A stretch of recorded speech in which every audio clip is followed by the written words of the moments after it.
From the Weather NorCal Command Center, this is your morning update.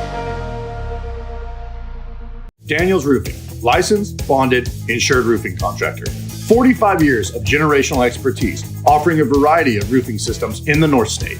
Composition shingles, metal, tile, fire-safe wood shingles, and spray foam roofing systems. An energy-saving cool roof, perfect for commercial flat roofs and mobile homes. With other companies, you may get a foreman or a salesman.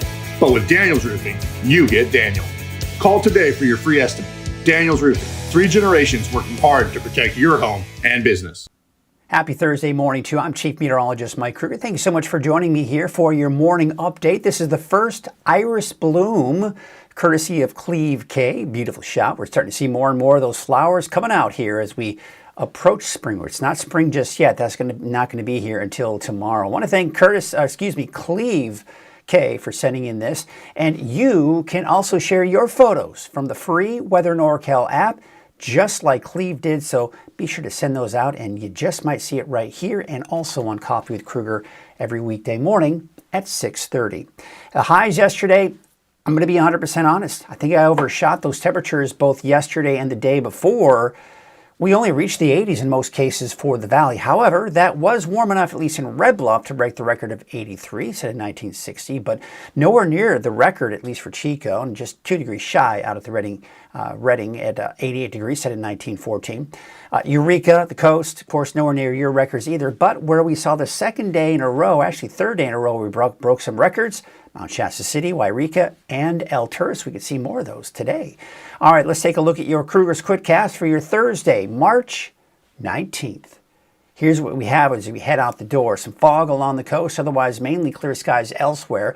Not too terribly cold, even for the higher elevations this morning. That high pressure is still that dominant feature. That's what's going to keep us sunny, and that's what's going to keep us on the warm side. If you monitor the winds today out of the north at about 10 to maybe 15 miles per hour, no major winds, just maybe a little breezy for some of you in the valley, and also for some of those higher mountain ridge tops. Take a look at the rainfall chances for the valley. They're very slim. Don't count on much, if anything, for Tuesday. If anything, it would be probably somewhere around the coast that's going to see the best chance for some measurable rainfall by next Tuesday. But otherwise, it's not looking very wet out there, folks. Temperatures, I think, are going to be a bit warmer. As I mentioned, I overshot the temperatures the last few days, but I am seeing signs that the ridge is expected to expand, grow, and get stronger today. This would allow our temperatures to increase, at least for today. Today will most likely be the peak of this heat wave, if you will, before temperatures do start to drop again. Upper 50s for most of the valley here for this evening and tonight, dropping down mainly in the 40s for the higher elevations, and 40s will also be the case for the coast. So your 7-day outlook, yes, it's peaking today. Still pretty warm for your Friday. Still the potential for some record-breaking heat, with temperatures dropping this weekend and especially going into next week. We take a look at your 7-day forecast for the coast. There's that chance for showers on Tuesday. Also the inland areas, and a chance possibly Trinity County getting in on that. But I think everyone else, for the most part, is going to be dry for Tuesday of next week. And of course, dry over the next 7 days as well. All right, so that's a look at your Krueger's Quickcast. Let's go into your weather headlines before we get into that deeper dive. And here's what we're going to be talking about. First of all, more summer-like heat. This continues through Friday with the first day of spring tomorrow. Cooling trend this weekend. You're going to really notice those temperatures dropping, though, early next week. And a chance for showers for parts of Northern California for Tuesday. And we're going to get into all of that in our deeper dive forecast. And we're going to start off with the satellite image. That pretty much tells the story, doesn't it? And again, we're seeing this big void of clouds, not only in parts of the Pacific, but also over the desert Southwest. Now, we're not the only ones dealing with this heat. In fact, where we're seeing bigger heat is over Southern California and over the desert Southwest, where really the center of that dome of high pressure is. When you get into the center of that dome, that's where you have the hottest temperatures, and then the outer perimeter of that dome, not as hot, but still experiencing that heat wave nonetheless. And of course, it diverts all the clouds up and over that ridge.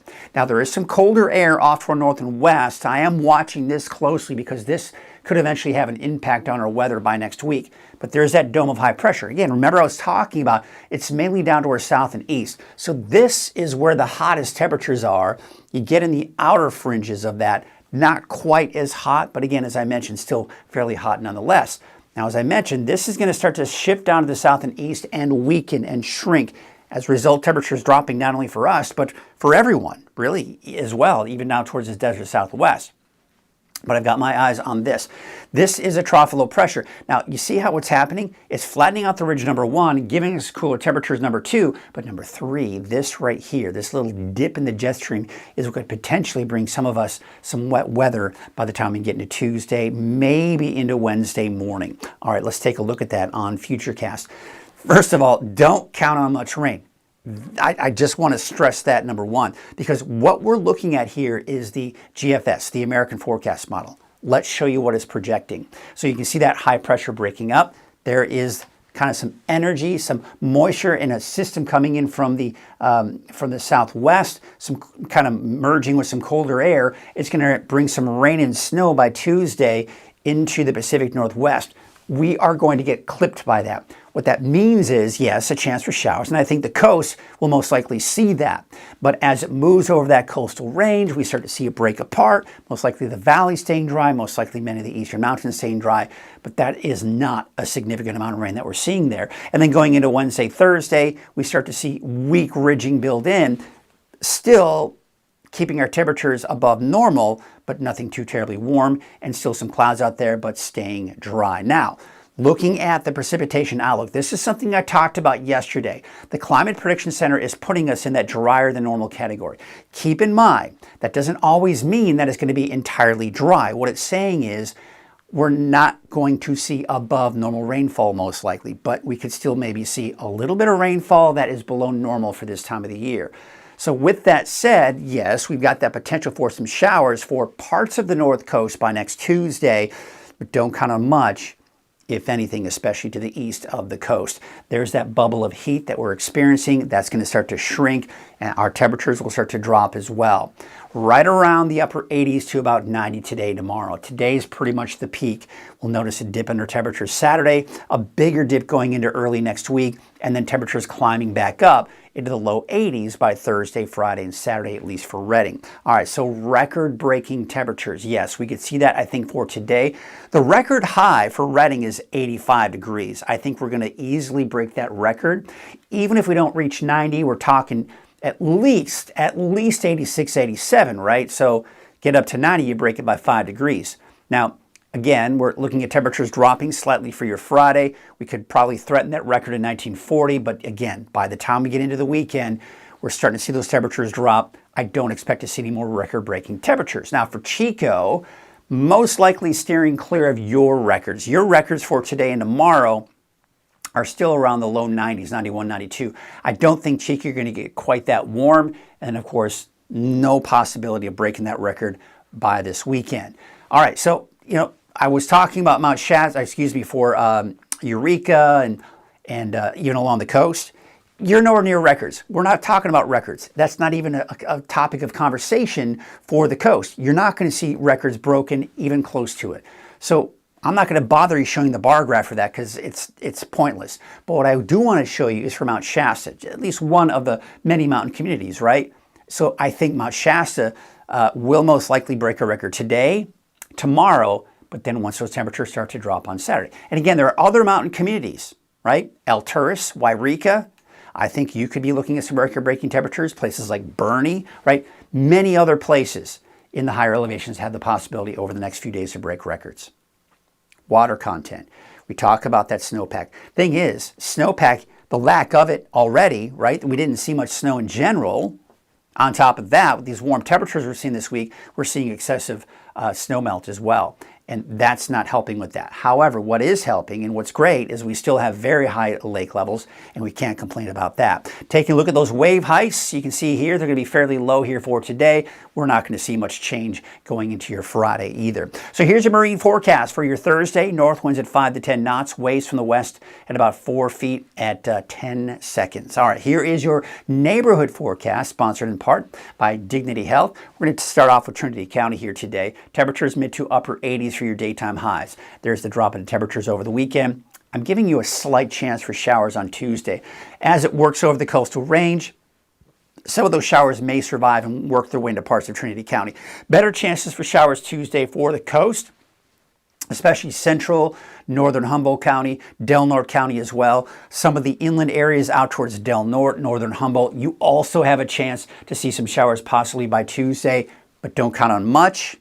Then we take into Siskiyou County. I'm taking out your rain altogether. If we see any rain next Tuesday, it would be western Siskiyou County, but of course, that's next Tuesday. Today, still very warm, still some record-breaking temperatures, possibility for some record-breaking temperatures in Modoc County as well. Alturas, a high of 80, 78 degrees for California Pines and Aden, and Tule Lake about 78. Eastern Mountains, yeah, maybe some record-breaking temperatures there as well. Upper 70s for the most part. Some of the warmer spots will be 85 in Paradise, 82 in Susanville, and Janesville and Doyle about 80 degrees. Your valley neighborhood forecast to the south, we're talking upper 80s to about 90. As I mentioned, I think today is the peak of this heat wave, if you will, and then the temperatures will start to drop slowly, especially for your first day of spring with a high of 88 in Chico, mid 80s over the weekend, and around 80 by Monday and Tuesday. Should be right around 90 for places like Redding down to Red Bluff, 87 degrees for Whiskeytown, 89 in the city of Shasta Lake, and Lakehead, a high of about 87 degrees. There's your 7-day forecast for Redding. First day of spring is tomorrow, and it's going to feel like it, probably actually feeling more like summer actually. Mid-80s over the weekend, should be in the upper 70s to low 80s by Monday and Tuesday. I'll be back again at noon for your latest forecast. Have a great morning. When you see flashing lights, someone's life depends on us. And while we're out helping crash victims, we need your help to keep us safe. Move over, slow down, it's the law, it protects everyone. Our crews are out here every day, keeping the roads safe for you and your family. We're often the last ones on scene, and we want to make it home safe too. Protect those who protect you, slow down and move over.